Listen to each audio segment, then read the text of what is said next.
All right, we're listening to John Kirby there at the White House taking questions right now on Moscow after those drone strikes on the Capitol. For more, let's bring in ABC News Pentagon reporter Louis Martinez. So, Louis, Kirby just announcing a lot more assistance for Ukraine, no surprise, including air defense.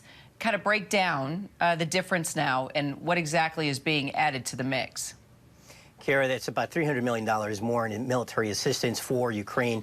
And this aid package is really more about ammunition, more missiles for the Patriot air defense system, more missiles for the HIMARS launcher that can reach as far as 40 miles into territory beyond where the launcher is, more systems for the ammunition for that artillery package that they really need, because we've been talking about that really intense battle in Bakhmut.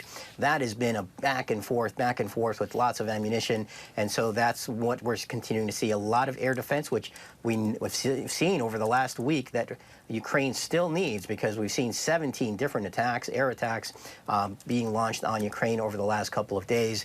And you're also seeing those missiles that could be used offensively, those HIMARS missiles. So a lot of the flow is going to continue, and you heard Kirby say that the U.S. aid is going to continue to flow into Ukraine, and particularly as we hear that Ukraine is soon to launch this counteroffensive, actually something we've been expecting now for quite some time. So Kirby also talked about the drone attack in Moscow. He won't say if the Ukrainians are responsible or not. What's your take here? Well, it's a fine line, right? Because it appears, based on some reporting, that potentially these are Ukrainian elements that are launched these attacks. We remember that strike on the Kremlin, where we saw the dome go on fire there for a brief moment. And here now you're seeing these drones, 8 drones that made their way deep, if reports are to believe, from somewhere near Ukraine, maybe at a distance of 300 miles. But these are not American drones, as far as we can tell. You heard Kirby say very firmly that the United States is continuing to ascertain exactly what happened here. And you also heard him say the U.S. provides military assistance to Ukraine, but they don't tell them what to do with it, and we don't tell them where to strike. But at the same time, he's also saying that no American weapons should be used to strike inside of Russia. So you're kind of hearing the mixed messages there. But in this case, it appears to be they're saying that because they're not sure that these were American weapons, though I'm getting indications that that's not the case. But at the same time, they can't be telling the Ukrainians don't do these kinds of missions, because essentially they're not sure exactly whether Ukraine is actually behind these missions.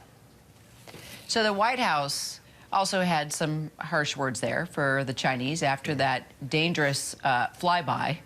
What do we know about that, and what's going on there?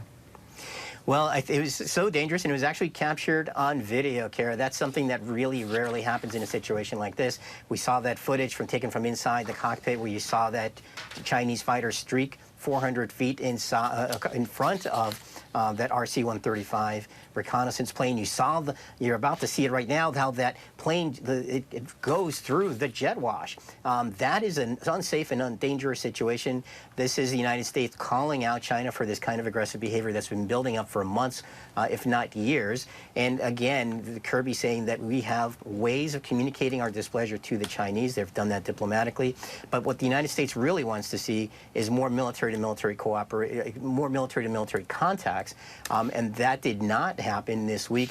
Defense Secretary Austin is traveling in Asia right now, and there had been hope that he would meet with his Chinese counterpart, but China saying that they would not want to meet with Austin. And you heard one of the questions there in the briefing is, was this pegged to the situation with the Chinese spy balloon?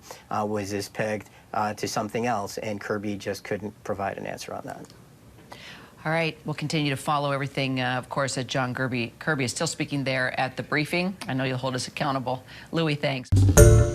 Hi, everyone. George Stephanopoulos here. Thanks for checking out the ABC News YouTube channel. If you'd like to get more videos, show highlights, and watch live event coverage, click on the right over here to subscribe to our channel. And don't forget to download the ABC News app for breaking news alerts. Thanks for watching.